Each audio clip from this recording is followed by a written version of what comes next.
another episode of Turn Left. I am your host, Indiana's own Dana Black, coming to you live. Yes, all the way live from Black Girl Studios, where we talk about Indiana politics from the left side of things.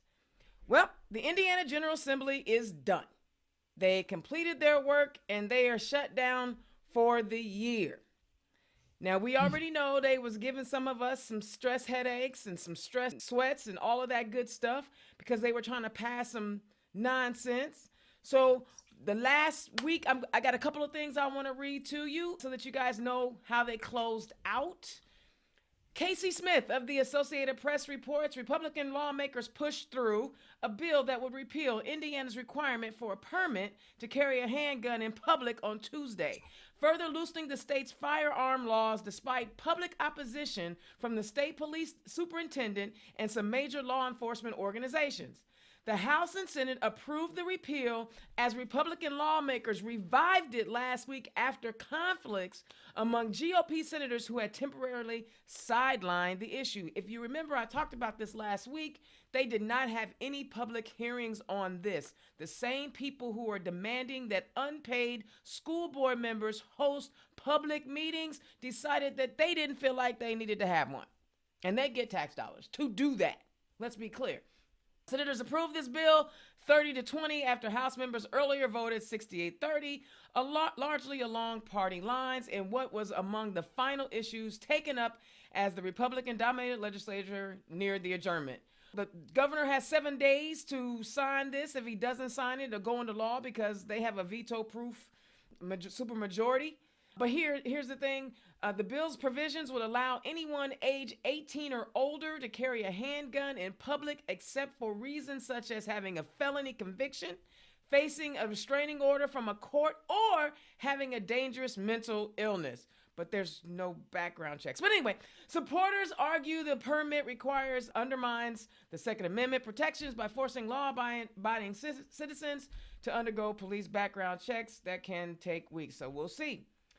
The police superintendent, Doug Carter, joined by the state's Fraternal Order of Police, Police Chiefs Association, and County Prosecutors Association, strongly objected the proposal.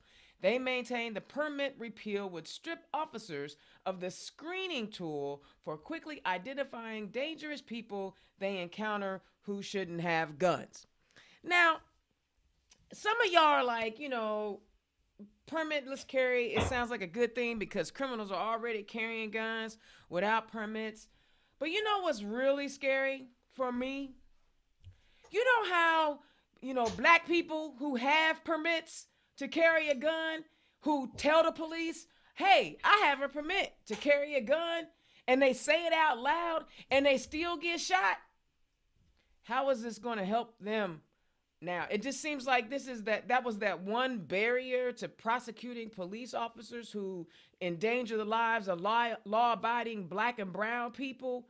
But now that barrier is gone and they can shoot to kill at any moment because they don't know if they legal or not legal. They don't have a permit or do have a permit. And when we go to get prosecutorial justice, it's all up in the air. I just want you to know, black and brown people, yes, you can go get you a gun without a permit once it goes into law, but I suggest you not carry it because you can get shot for sitting in your car without a gun. I mean, listen, you can do what you want to do. I'm not a big gun person myself, and I do not begrudge anyone who wants to have one. Do what you want to do. All I'm saying, it just seems like they just made it easier to kill us much faster. And all of y'all that like having guns, could y'all hang out with your black friends? Usually we don't get shot when we hanging out with our, less melanated friends. Could y'all be a buddy? Can y'all be like a black people buddy? I'm being silly, but I'm being serious. We're less likely to be shot and killed when we hanging out with y'all. That's all I'm saying. I think this is a bad idea. When you consider, permitless carry, this means you can go and get you a gun and do whatever you want to. At least with the permit, if you were angry about a thing for a minute, you had to wait a little while before you could go actually get the piece. Now you don't have to. People can sell you a gun whenever they want. Good luck. Welcome to the OK Corral. In this case, it's called the IN Corral because this is Indiana. You will be able to do what you want, how you want, when you want. Good luck. I'm staying in my house. I work from home. I'm not going out anymore. I'm kidding. Y'all know I got to be in these streets. All right. Casey Smith also reports a provision that aimed to restrict Indiana students from accessing harmful materials at libraries was killed for a final time after lawmakers voted down the language in the last minute of the legislative session on Wednesday. Republican lawmakers made the last-minute decision to ditch the provision, which was inserted in a bill that originally sought to modify sentencing procedures for inmates. You know, that's how they do. They be real sneaky about sneaking language in a whole nother bill. Don't have nothing to do with nothing. That was after they defeated other contentious education proposals early in the legislative session. All were part of a push by Republican lawmakers to make school curriculum transparency a top priority amid the national conservative movement against teaching concepts in K-12 schools such as critical race theory, the concept that has become a catch-all term for the idea that racism is systematic in the nation's institutions and that they function to maintain the dominance of white people in society. There's no lie there. I just want y'all to be clear. There is no lie. And let me tell you this. See, my brain works slightly differently. I don't know. So I've been watching all of the news on Ukraine and the atrocities that the Russians are doing by invading Ukraine and the needless and senseless deaths of families. And my heart goes out to all those people.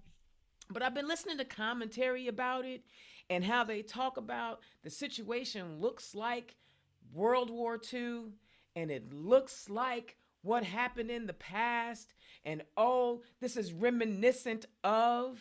And then they begin to look at the people who are the victims of this invasion, and they say, that looks like my mother, that looks like my uncle, that looks like my aunt. You see how easy it is to relate to actual factual historical events that happened to people of European descent, and how we are able to literally coalesce around Ukraine, as we should, because they are humans, right? But you are able to literally see yourself in people who are way over in another country. I'm going to need you to have that same type of empathy and sympathy and compassion for, your fellow American citizens, some who actually look like you and some who do not. Our history is just as relevant. Our history is just as important. I need you to, wrap your sympathies and empathies around people, because I want you to think about this. Just as you all are telling the stories of people who survived and got away from the genocide that was happening in Nazi Germany, be sure you tell the other part that they escaped to a nation that was created after a genocide and enslavement of people. Tell the truth. That's all we're saying. We want to talk about the greatness of the United States. We need to talk about how we got here. And all these people that want to trip about telling the story that, the Native Americans who are left survived what was an American genocide all the way up until World War II. You do know that, right? You do know that they had assimilation schools where they were separating children from their families all the way up to, World War II. And this was state sanctioned. So I just need y'all to understand that if you want us to have some empathy and sympathy for, and as we should, empathy and sympathy for our European brothers and sisters, I'm going to need y'all to stop introducing legislation that tells us that we can't actually learn about American history that actually happened to fellow Americans. Stop it. That's my rant on that, but I got one more. It just dropped. Listen, I can't even watch MSNBC this week because I be feeling some kind of way when they tell me, about atrocities. And when we talk about what happened, when we say, do Black lives really matter? People want to get all up in arms and say it's a racist movement. Are you kidding me?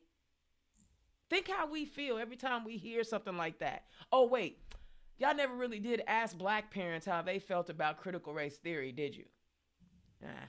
All right, Tom Davies of the Associated Press reports Indiana's individual income tax rate would be gradually cut over the next 7 years under a Republican-driven plan approved by legislators early on Wednesday. The bill would cut the state's current income tax rate from 3.23% to 2.9% in small steps until its planned full implementation in 2029, but not include some business tax cuts that face resistance from Republican senators. House members voted 82-17 and senators voted 50-0 in favor of the tax cut package that was the major remaining issue when they closed session at 12:30 a.m. So, I mean, I guess the tax cuts will be good because, you know, who doesn't want a little bit of money back? I get it, but I mean, you were already collecting. We could probably fix some of the holes in our roof in our house. Oh, wait, I'm sorry. You didn't know we had holes in the roof? You didn't feel that rain coming down on you? You didn't feel like that when rural Indiana was screaming our kids have to go sit in the McDonald's to get high-speed internet? You didn't get that when we talked about, man, we could really use some high-speed rail around here? We, you know, assistance with some medical care and reduce the cost of prescription drugs. I mean, you were already collecting it. Could have used it for good. But you know what? You'll get your $3. I think it averages out to like $3.50 a year or something like that. Or, you know, a month. But, hey, you know, a tax cut is a tax cut, right? Who am I to balk at a tax cut? Congratulations. But if you notice one other thing, all of those reports that I read to you said Republicans did this, Republicans did that.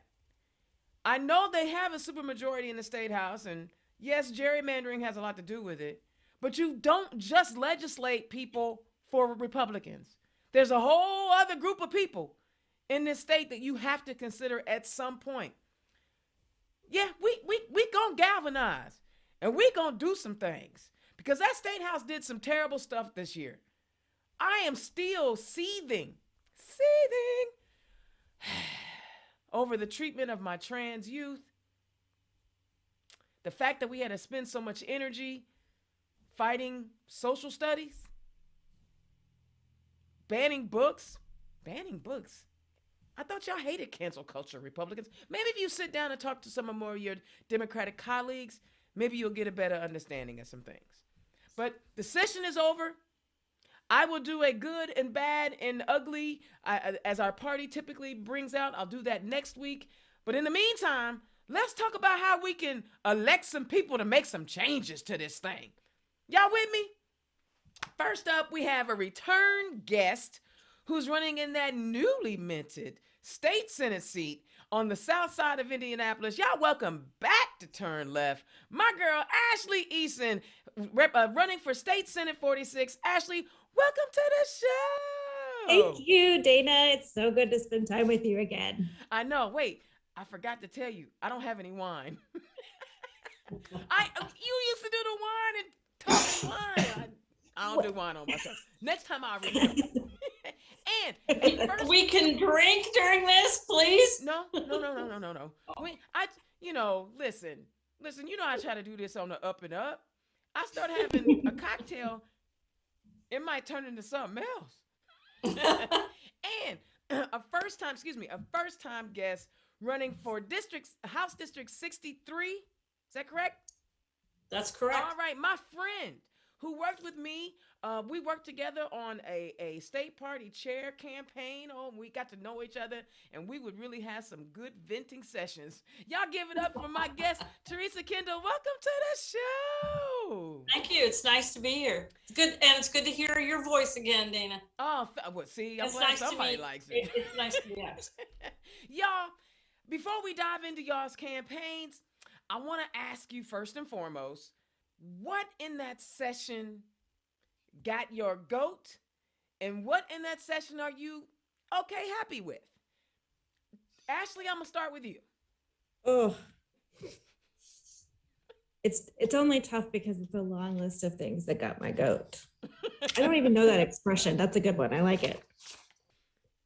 You know, I had the chance to sit in for a couple hours of the Senate Judiciary Committee's review of the gun legislation.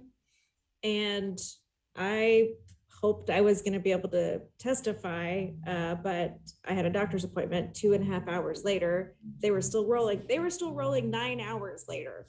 And I think what was so upsetting about it is hearing some of the advocates for kind of a lawless approach to guns, with no checks and no balances and no permits.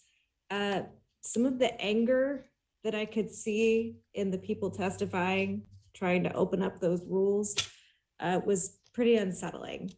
And on the flip side, getting to sit with and chat with many volunteers from Moms Demand Action, and the work that they've been doing, they were up there every time that bill was up for discussion, advocating for our kids and our communities, and they are just rock stars. And yet, the Senate Judiciary Committee didn't pass the legislation, but the Republicans found another way to get it to the table and voted it in just last night. And that, I think, particularly knowing how much effort went into so many everyday citizens, moms, teachers, folks that just really care about safety in our community, spent time going down to the State House, maybe waiting 9 hours to get to testify, sharing their opinions, and the state superintendent of police and the Republicans still chose to go against popular opinion, even in their own districts, the opinion of the state superintendent of police and moms. That they chose to do that, I think, is just infuriating. Yeah, it's not like they actually represent us, huh? No. They might represent, I don't know, a funder or a lobbyist. I'm not really sure. What'd you like? And I think for the things I'm thrilled about, one, just to reiterate, getting to know advocates like Moms Demand Action is just such a highlight for me. To visit with people who are willing to sacrifice sometimes their time off from work, sometimes the cost of childcare so they can come down to the State House. I know teachers did it regularly during the session. Moms Demand Action did, and so many others stepped up to speak directly to their representatives and tell them exactly what was important for that community. That's inspiring every time. Absolutely. Absolutely. All right, Teresa, talk about what got you hot under the collar and what you were kind of cool with. Oh, there's so much, it's hard to decide. But as a teacher, it has to be 1134. I mean, House Bill 1134 and all the, the zombie iterations of that, horrid, absolutely horrid. What makes me more sad about this than anything, Dana, is that I've been at this since 2006, fighting, going to the State House and always at some kind of rally and talking to, legislators about don't pass this law, don't pass that law. Not once have they listened to any of us. And this was probably the worst thing that I had ever seen. And every time that we thought it was going to die, it shows up somewhere else. I think there were like 60 different bills that were filed that were all the same. Yeah. And my opponent actually had one that focused on everything by 1134, and he threw in stuff about masks and vaccinations. I've never, as a teacher, seen anything like that. I've never seen any school. I never thought in Indiana that we would ever have legislation that banned things that, so that you couldn't talk about this or you couldn't talk about that. It was the scariest and the most frightening thing I have ever seen in legislation. And it just basically would literally have been the death of public education. Yeah. Yeah. It was horrible. And I just think about how many teachers would just be like, I'm done. I mean, we just don't even want to have an educated society. Just, I'm done. And so, yeah, I feel you on that one. That one was tough. Yes. And the very thought, I mean, you stop and think about how much we already don't know because it's just not talked about. What about, Tulsa? Had anybody ever heard about what happened in Tulsa? No. When they're talking about when this happened, it's like, why didn't we learn about that in school? We already are a deficit of what we teach our kids. And then to throw legislation in on top of that says, no, you can't say this, you can't say that, and what's even more frightening is this going on all over the country, like in Florida right now. It's just, it's heartbreaking. Yeah. And what was the most disappointing was that nearly everybody nearly every Republican in the House sponsored legislation. They wrote it, they authored it, didn't author it, they had somebody get it to them. It was sickening. Yeah. Sickening. Yeah. All right. What was you cool about? That's why we end on positive notes, right? As far as the legislation, I really couldn't see anything. I was so blindsided by the no permits for the handguns, and all of the we can't say gay legislation. That the one bright spot that I had was I went up to testify when 1134 was going to be heard in the Senate. And of course, I was there for like 8 hours and I didn't get to testify. I had to go. But one of the things that was a highlight, not just because of all the teachers, and the people that they're there all the time advocating for the right thing and trying to talk to our legislators.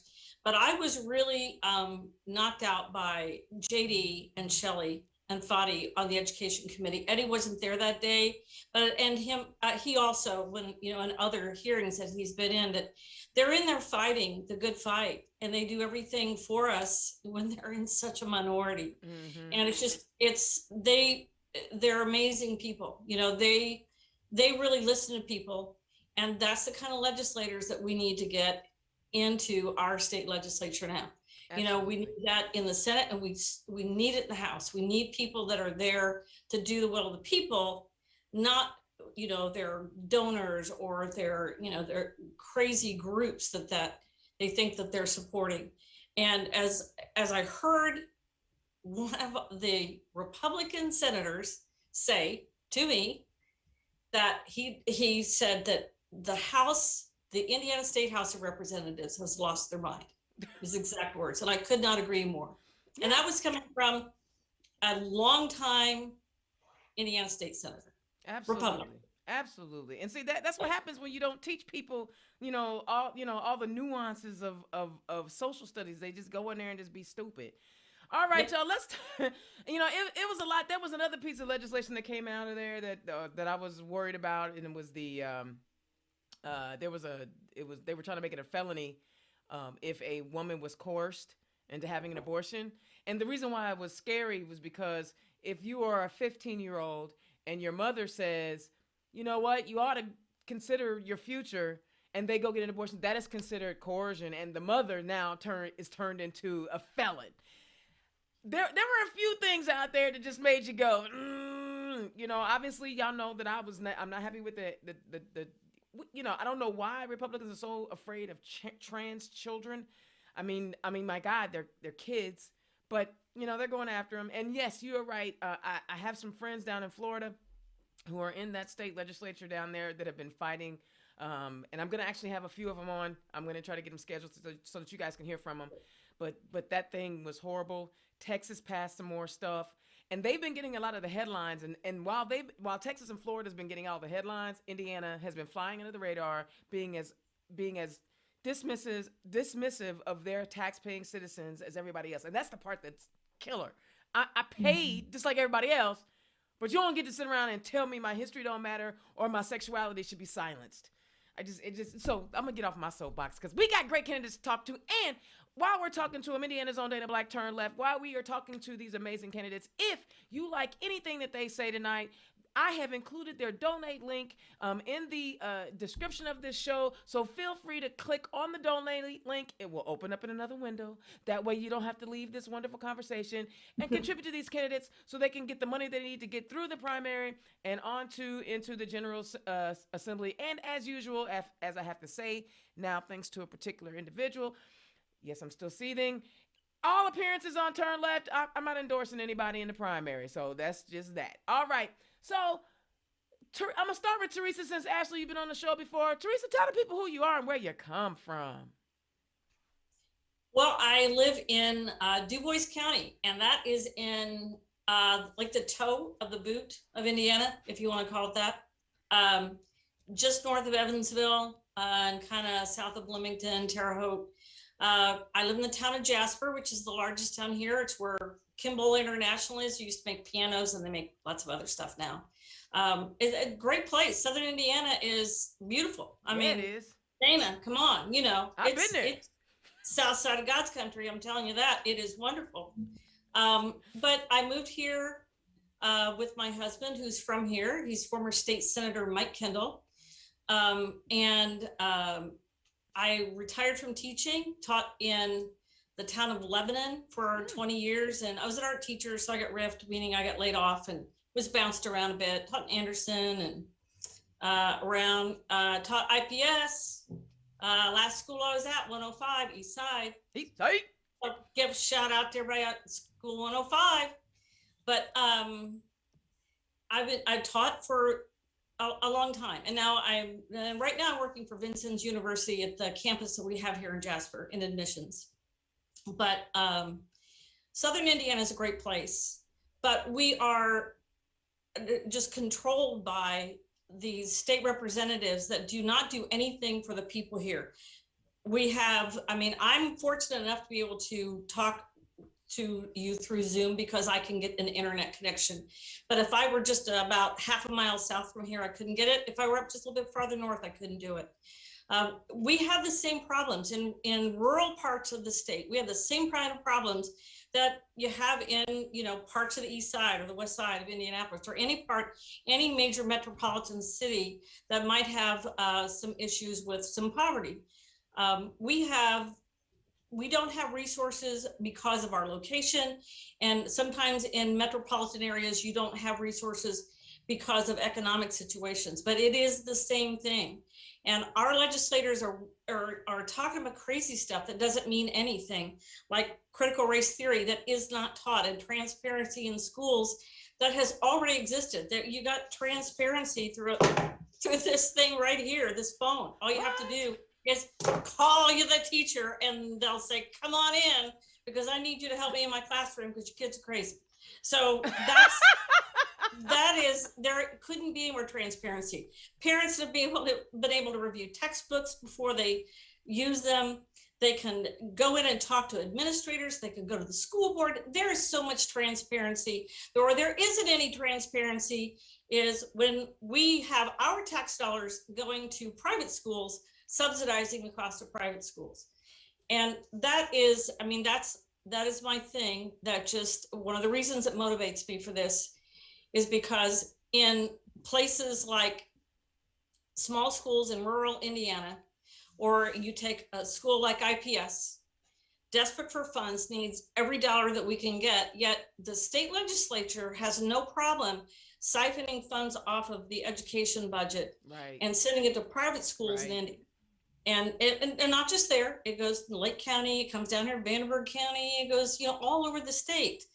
But our kids don't get the money they need. The kids at IPS don't get the money they need. The kids anywhere that are in a public school don't get their, it is not the fair amount of funding that's supposed to go to them. And now we are subsidizing literally anybody who wants a voucher. And school funding is so complicated and it's boring. It's like trying to explain to people the formula for calculating Easter, or explain who your second cousin is, or your cousin once removed. You just want to go, oh God, I don't want to hear about this. It's boring. But it affects so much of what we have to do with. Republicans want to pass that tax cut. That's great for the people that have incomes. What about the regressive taxes that we have on gas tax? We have one of the highest gas taxes in the country. We're about this, ranking number 7 as far as being high. We have high sales tax. All of these things affect, working folks that pay for things out of their pocket.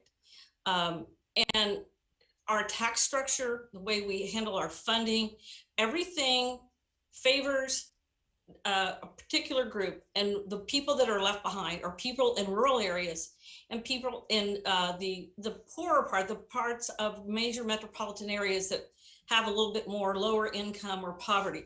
And we need to even this out. The Republican, the supermajority needs to be broke up. We need to break it up. And the way we can do that is to stand for, what we believe in, run on the issues that mean something to people. And I think that we can make a difference and we can get elected in this election cycle. I know that we can. I know that I have a lot to work with in campaigning against my opponent. But when I go to the state legislature, I intend to go there and make sure that we spend the money that we get through our state revenue on the people in Indiana and make sure it goes to them and benefits them and not special interest groups. I love it. Okay, see, Asley, now you got to follow that up. I Tell know the how. tell the people who you are and where you come from. I'd love to. Dana, thank you. I'm Asley Eason. I am a Hoosier by choice. I was really lucky to find my way here. I'm not one of the lucky ones that were born here. I'm originally from Texas. So when you talked about Texas earlier, I've got very strong opinions about that. Much of my family is still there. I have lived in lots of places, lots of other cities here in this country and abroad. My undergrad degree was in communications. I went to grad school in DC for international conflict resolution. Wait a minute. You're needed. I spent some time in grad school in the country of Georgia, and it was just a few years after Russia had invaded Georgia and caused some similar heartache. It was a much shorter war, that it was done in just a few days. But some of the same devastation of breaking families apart and starting to control territory was what I was studying when I spent time there and talking to people who were displaced within their own country. Yeah.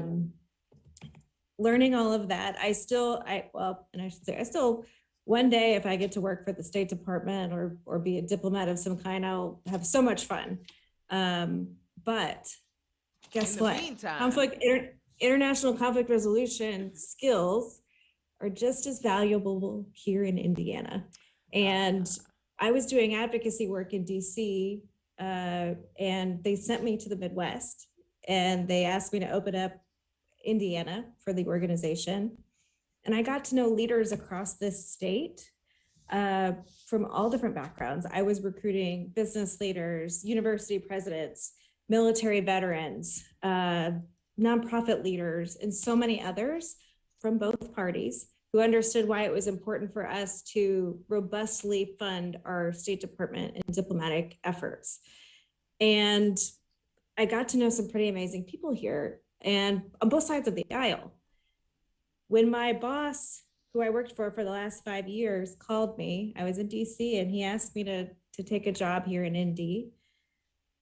I was a little skeptical because I was not looking for a global job in this state.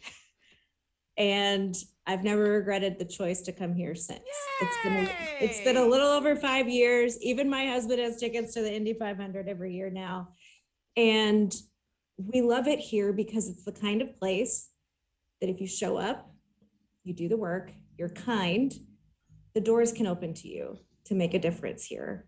And that wouldn't be true if I was not, if I'm standing here today, it must be true. Because I've only been here for 5 years, and now this is my second time to run for office. And it's because Hoosiers are welcoming, and they want people on their team that show up and do the work and are kind at the same time. And I had the opportunity to run for office in 2020. I worked really hard to help a Republican incumbent retire. Story of my life. Right? It's the work. It's the work that will continue. And in the process of that campaign, we were outspent 4-1. Our opponent, we believe, spent somewhere between $800,000 and $1 million to keep me from taking his seat. And yet we brought out 5,200 new Democrat voters at the polls. That's a 30% increase from the previous cycle. We also cut his lead by over 10 percentage points. Good for you. So he only won by a little under 8 points. He had won by 19 points the previous cycle. And we did it with some innovative methods of running for office and campaigning. We did it by embracing expertise from team members that came from different disciplines and different organizations and different expertise. And we welcomed them into our team, and we asked them, how does it work in your specialty? What do we need to learn in politics that we don't use right now? And so whether it was digital advertising or using statistical modeling to predict how we were doing in the race, we found a lot of ways to be really creative about how we engage in a campaign. And I think the results that I just shared are due to being open to those new ideas, systems, methods. And I am running because, well, I should say first, I'm running in District 46. And if you haven't heard about this district, you will. Because it is relocated from the southern border of the state. So it's an open seat. It's essentially new, but it's not a new number. And it covers the heart of Indy and the east side. So much of Irvington, all the way back over to IUPUI, down into Garfield Park and Fountain Square. This district has some of the most powerful companies. It's got all of our top employers. It has our hospitality and tourism and convention business. That's the hub here in Indy. We have some of our wealthiest citizens that live in beautiful condos downtown. And we have some of our cultural hotspots like Fountain Square and Mass Ave, Irvington. And yet we also have some of our most in-need urban poor in this district. Excellent. It's also a 70% Biden vote district. So it's most likely to be held by a Democrat. And now you see many interested Democrats running. Yeah, that field is deep. And I'm gonna have several of the primary opponents on. And the only thing I ask is y'all keep it classy, baby. Just keep it classy. Of course. I have some classy. I think competition is good. Because what is it? Iron sharpens iron. Is that how the saying goes? Right. That's right. So we're all better when we challenge each other to be better. We just got to do it with love. That's how that's me. Let's just do it with love. And what excites me about the district? It's all women. It's all women in the primary. So and you got 2 women of color. I mean that. I ain't gonna lie. It's amazing. I'm gonna say it out loud and everybody can hear. I have been asked several times about my opinions about 46. I said, we in good hands. And they're like, who you want? We are in good hands. We good. We good. Right.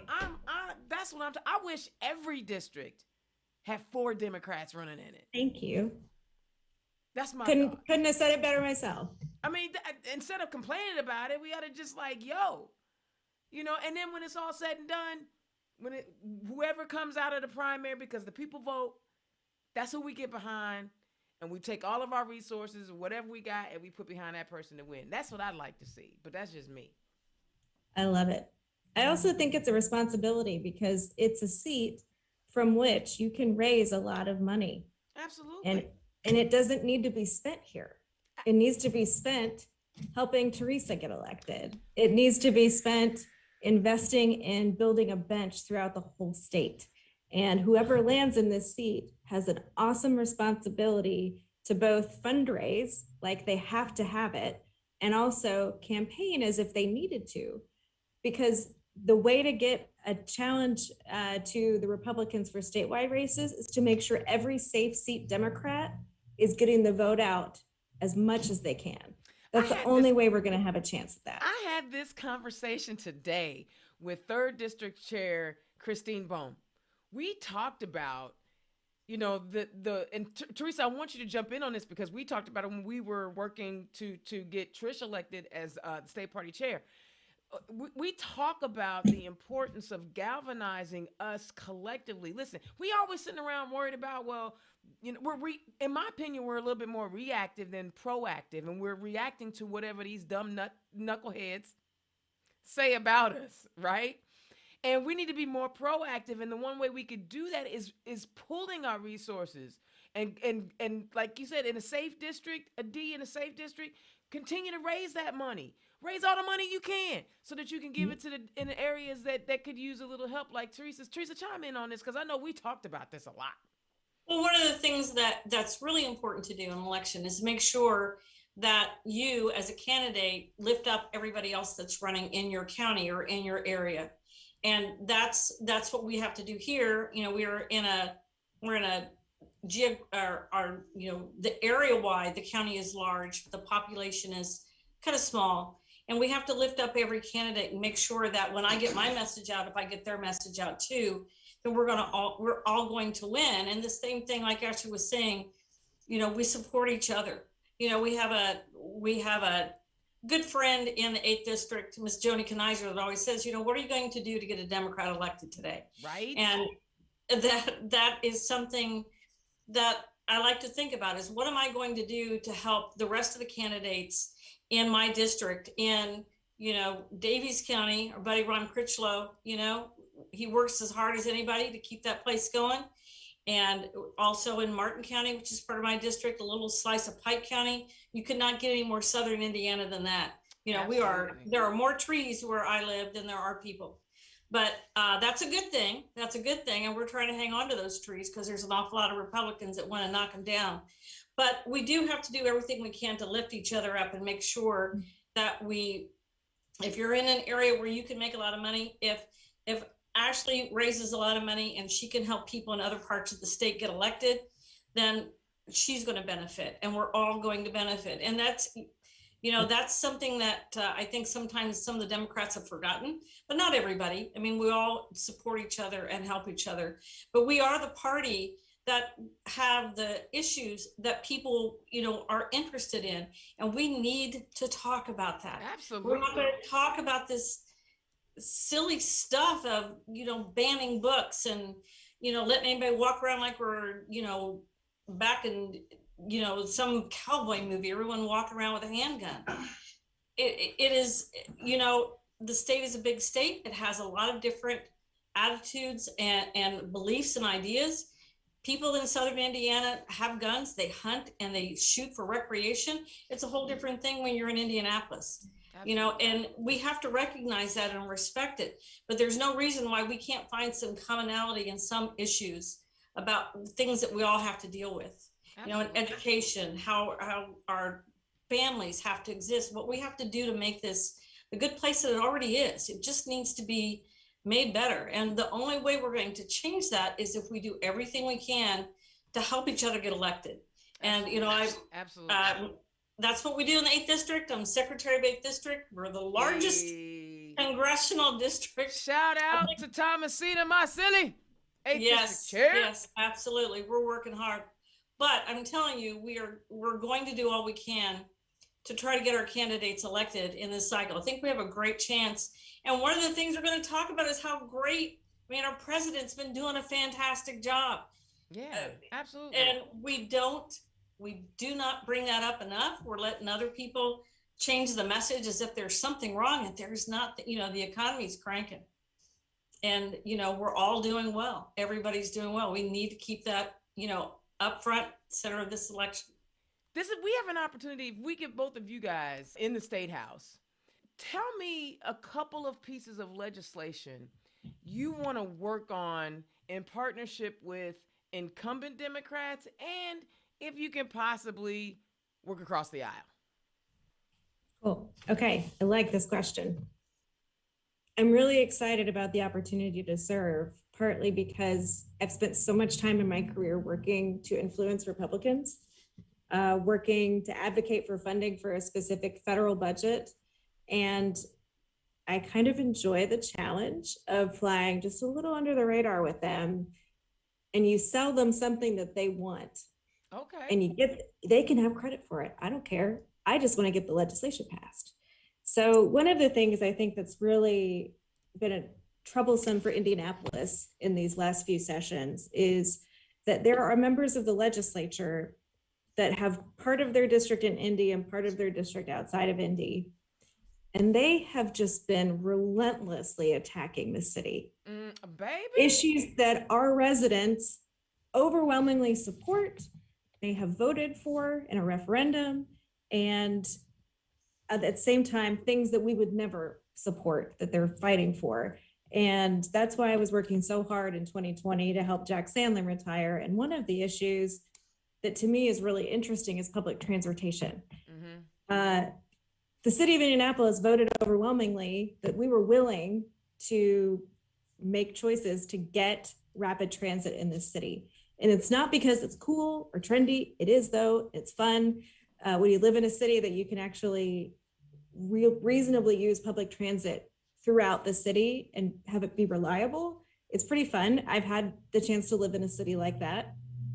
But our Republican state senators keep trying to undo all the things that Indianapolis residents desire. That we want, right? Like, right. Again, like and we need. don't matter. Like, I mean, and it, you can't tell me, there's no better way to say, y'all don't mean a dang thing to me than to really, we're almost 1 million strong. There's only 6 million in the whole state, in one county. Whew. Yep. And with public transit, it is in their business-minded interest to have effective and accessible public transit that is reliable, and it's going everywhere, and it's running frequently, because it's a business interest. Absolutely. It will make sure that employees and customers can access their business, because it's not true that everyone has a car.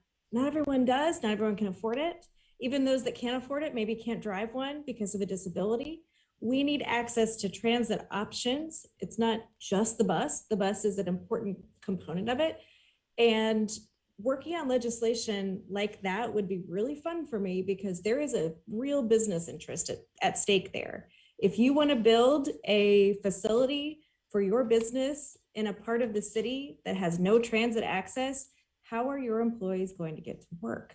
You know what? And if you could just add a caveat in that bill, I think there's Please. Also an opportunity for us. I know that you're talking Indy-centered, but we're talking about using state funds.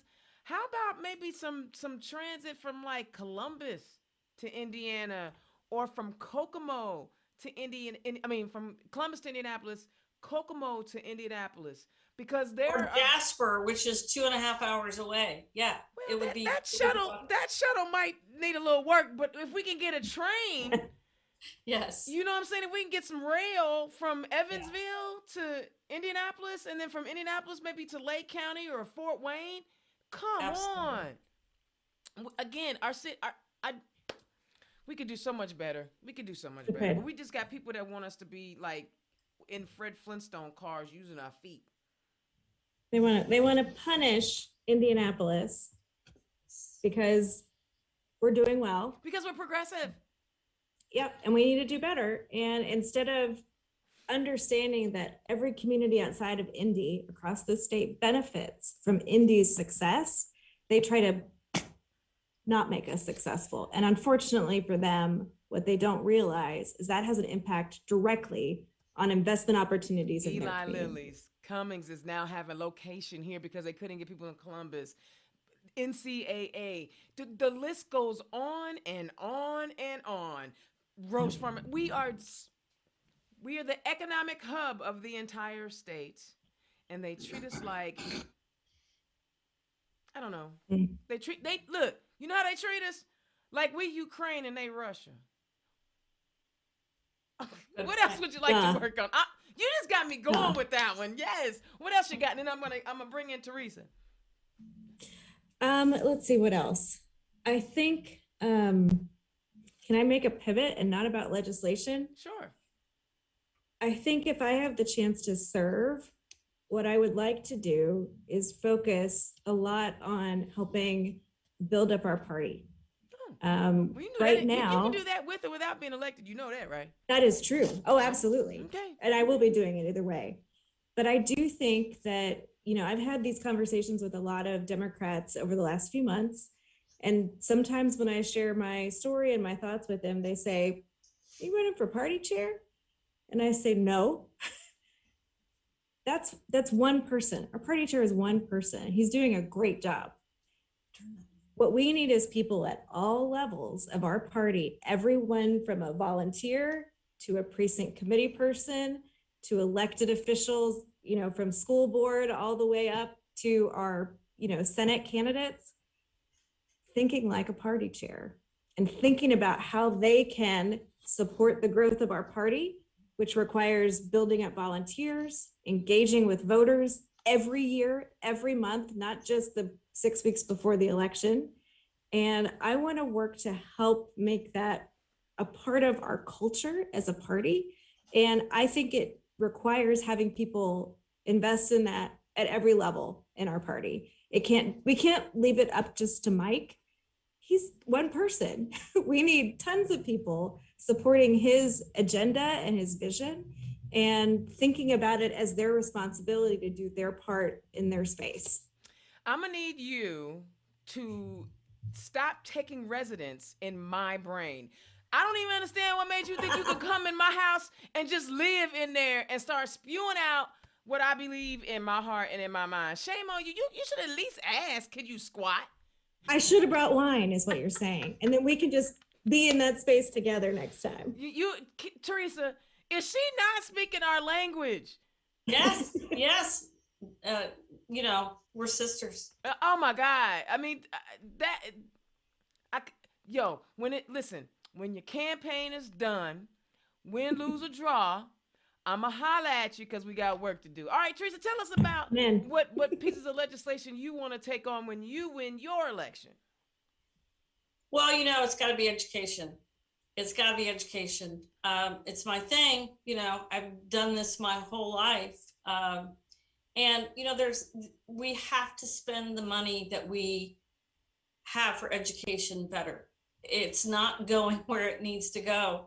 I get it that we give people who go to private schools money, but I think we need to transition that out.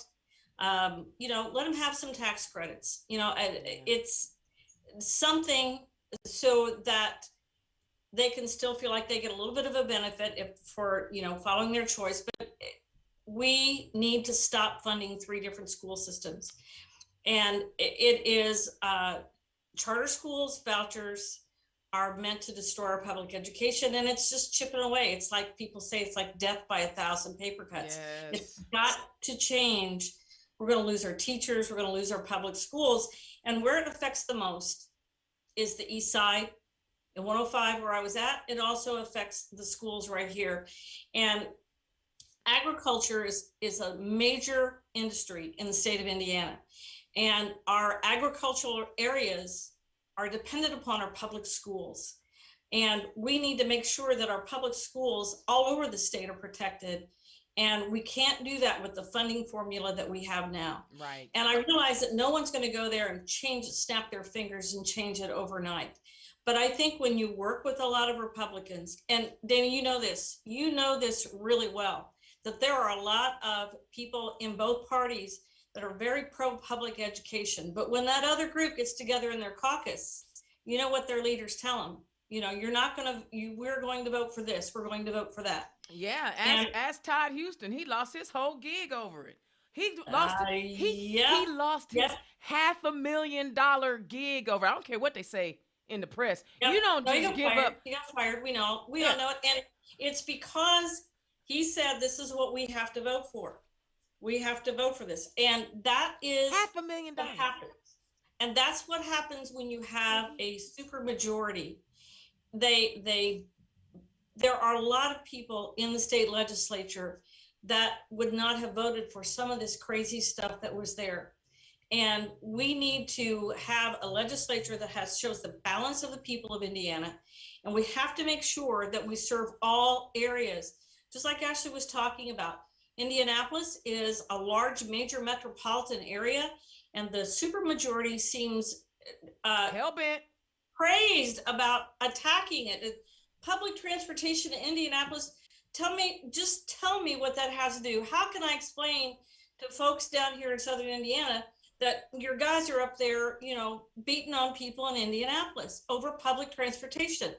And y'all here are not even interested in the fact that they're taking your tax dollars that are supposed to go to your kids in your public schools, and they're letting people who go to $30,000 a year private schools have that money to go. And so what we need are people who are willing to go there and work with the legislators that respect and understand how important public education is and how we spend our tax dollars. And one of the things, explaining this stuff can be boring to people, but I think as long as you communicate on a regular basis and try to help all of your constituents understand what's going on. When you talk to Asley about some of the things, like things that she would do, something outside of the legislature that I will do as a state representative is that I will hold monthly constituent meetings here in the district. You mean you're not scared of your constituents? You're not I am afraid not to go scared in of the my community? constituents. And my state representative and my state senator, we all know who he is, Mr. Mark Messmer. They run when a meeting is over. They come to the meeting late, they leave early, so they don't have to have any questions asked. I will actually hold public meetings. The public can come and see me and talk to me. I will make sure that I have a local person here that they can talk to at any time, call and say, this is a problem I'm having, the state's trying to, do whatever. We need to make sure that we talk to the people that vote for us. And we have to remember that when we go to Indianapolis, we vote on behalf of the people that put us there, even the ones who didn't put us there. Remember, Barack Obama said, when I'm elected, I'm the president of all the people, not just the ones that elected me. I love it. And that's the problem that we have with our state legislature. I don't even think they represent the people who voted for them. I think they represent a lot of special interests, and they forget about what the people of Indiana want. Why do we have the highest healthcare costs in the nation? The third highest. That's because we didn't take the Medicare expansion, and for everybody that can't pay a hospital bill, which is fine, we should all support it, but we're all taking on that cost. When we didn't take Medicaid, we're paying the highest drug prices in this state. We have the highest cost for nearly everything. Gasoline, because of our gas tax is high. Well, we ain't California though. Hold on. No, they almost at $7. You're absolutely right. But what all of this comes down to is we have a state legislature that doesn't do things for the people that vote them in their office. And we need to change that. And the Democrats are the ones that are the ones that are here for the people. And that's what I will do. I have worked to help people my entire life. I've been a teacher for over 30 years. And there is no better experience in your life. I'm sure there's others, but for me, there was no better experience than, helping families navigate life with their children and making sure that they got education they needed. And it's a great experience for being a legislator. And I can tell you that when I am elected, that is the one thing that I'm going to do is I'm going to make sure that I work for the people of Southern Indiana, all of them, even the ones that don't vote for me or haven't. But that's what we need to do. We need to have more connection with our voters, with the public, with everybody.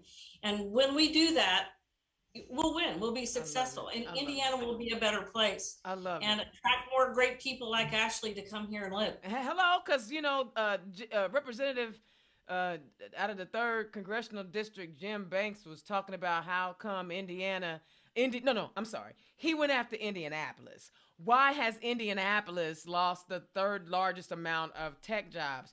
And then, my response to his dumbass tweet was, because smart people know we have leaders like you. So why would smart people come where they're going to be discriminated against? The kids going to be discriminated against. They're trying to ban books. They don't want you to have health care. They don't want you to have, why would they come here? They're smart. They can go wherever they want. Anyway, do y'all realize we have gone through that hour just that quick? And we are running over. But before we go, first, Asley, Teresa, tell the people where they can find you. My website is kendallfor63.com. I am on Facebook at kendallfor63. And think I have Twitter. I'm not very good at tweeting. I really am terrible at it. Get on that Twitter. It'll make you mad. Get on the Twitter. I know. I'm trying really hard.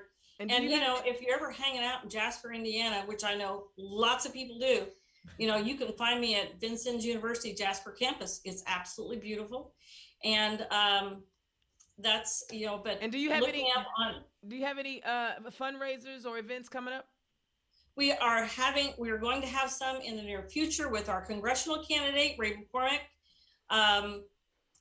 We're planning a fundraiser probably sometime in July here in Jasper. I can't give you the details of that yet, but we will be having some great fundraisers, activities, and that will always be available not only on the 8th District website, but also on my website and my Facebook page. Excellent. And I'll promise I'll start tweeting. Don't go anywhere. Asley, tell the people where they can find you.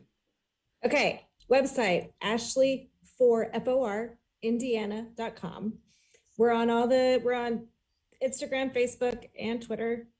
The other thing I will say is we do have events going on between now and May 3rd, a lot. So we're canvassing every Saturday morning. You can learn all about that on the website and some of our other events. We're doing coffee events on Saturday mornings too. So come as a voter, come and meet me. Please come and chat with me. Ask me all the questions you have. We're doing some cocktail evenings too, because not everyone wants to get up at 8 a.m. on a Saturday. I get it. So maybe it's after work and come grab a drink with us.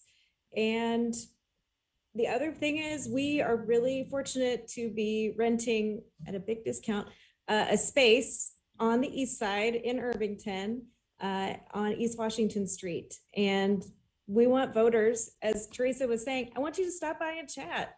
I want you to ask me the questions that you've not had answered by your previous senator and representatives. All right. And we want to use this space to welcome voters in. So if you reach out to me by email, that's on the website, we'll make sure we have a chance to meet with you in person and chat about this. And if you're a volunteer here in Indy or anywhere else, and you want a morning of fun and getting face-to-face with voters, come and canvass with us. All right. Now, final question. You guys didn't know I was going to ask it, but whenever I have two guests that are ladies, it's ladies' night and the feeling's right. Okay. It's Women's History Month. So I'm going to give you 10 seconds to think about it. And then I'm going to give you a 30-second opportunity to answer. What woman inspires you the most, or past, present, living ancestor? And Teresa, you go first. Yep. Okay. I got you. This isn't anybody who's famous unless you've been to school 105. Doesn't matter. But I got to teach with Ms. Pearlie Gale, music teacher at 105, and she changed my life. Let me tell you something. My sister, that's my sister's sister, Sabe Martin. Yep. I'm going to tell her, I'm going to text her that I had a guest on my show that talked about how much she loved teaching with your sister. She posts all the time about her sister. I don't think I got a chance to meet her. I can't remember, but you would remember if you met her. I think that's so wonderful. Shout out to you, Sabe Martin. All right. Asley, who's that woman that inspires you? So there's too many to pick one, but I'm going to pick one that's modern. And it's because I think a lot of women that choose to run for office hesitate a lot. And what do they say? You have to be asked 6 or 7 times to get a woman to run for office. And I want to give a shout out to State Representative Carrie Hamilton. Hey, she is one of the first elected women here in Indiana who, when I spoke to them about running, took me seriously and didn't say, oh yeah, okay. She was like, wait, you can do this. I can help you do this. I'm going to introduce you to this person, and just believed in me in a way I hadn't had anyone that knew what they were talking about do at that time. And she's continued to be a confidant and become a friend of mine. And I'm very much inspired by her and the way she's serving, both in her role as a representative, but also in her environmental advocacy work. All right. And so this week, I said I forgot to do it last week. I was gonna do it, but I was upset about some other stuff. But this week, I'm gonna start with one of the women that inspires me is Representative Congresswoman Barbara Jordan. Not only was she an amazing politician, she was savvy in how she got down, but she was an amazing orator. So she could give, she was the first Black woman to give the keynote at the Democratic National Convention, which has been a goal of mine for a long time. I thought I was getting close. We were running up on 2020, and I thought, well, maybe I can be, one of the speakers for the state party. And I've been building my career, trying to get to that point. And then COVID came and shut us all down. But Barbara Jordan is one. In week one, that I'm talking about, those most powerful, amazing women. Ladies, thank you so much for joining me tonight on Turn Left. This is why we do this. Thank you very much. It's been great. This was fun. It was so fun. I looked down and it was 7:55. I'm like, dang, it's time to go. But this was great. You guys are amazing conversationalists. I really, really appreciate having you on. And final note, to all the candidates out there who are looking for some online presence, or you need a video shot, you see the QR code that's right there? That QR code, scan that code. That is my information. Let's connect and let's talk about how I and Black Pearl Studios can help you get a video together and do some online work to get your message out, because I know you're not raising the hundreds of thousands of dollars, and paid media is really, really expensive. So let's figure out how we can use this social media to help increase traffic flow to your donation site, your campaign site, so people can know who you are. And we will discuss my fee on that. But we want to definitely, oh yeah, listen, Indiana's own can't. You got to do it. You can't do, I can't do everything for free. Right? Nope. It's all right. We all gotta make a living. Hey, I'm fortunate enough to make a living, but I also know the services, like you guys talked about, building up the party and also building up our community. This is how I do it. I do it by giving people low-cost options to get what they need out. And as you can see, even in my mental state, I can change things around and make a video look good. All right. Indiana's own Dana Black. All right. We got another show coming. And listen, we are booked up solid. I'm bringing you these candidates so that you can find out who they are. Be sure to, I got a Spotify. Oh my God. Go to my YouTube page. There's all these places that you can visit. Indiana Talks. There's a lot of places you can get this information about these candidates, and share with your friends. Share. Even if you can't watch it live, there's a way for you to share that information with people who are like-minded, or if you want to change some minds. All right. Indiana's on Dana Black. Turn left. I'll holler at y'all next week. Peace. Turn Left is the property of Black Pearl IT Solutions. Executive producer, Indiana's own Dana Black. Music by www.bensound.com.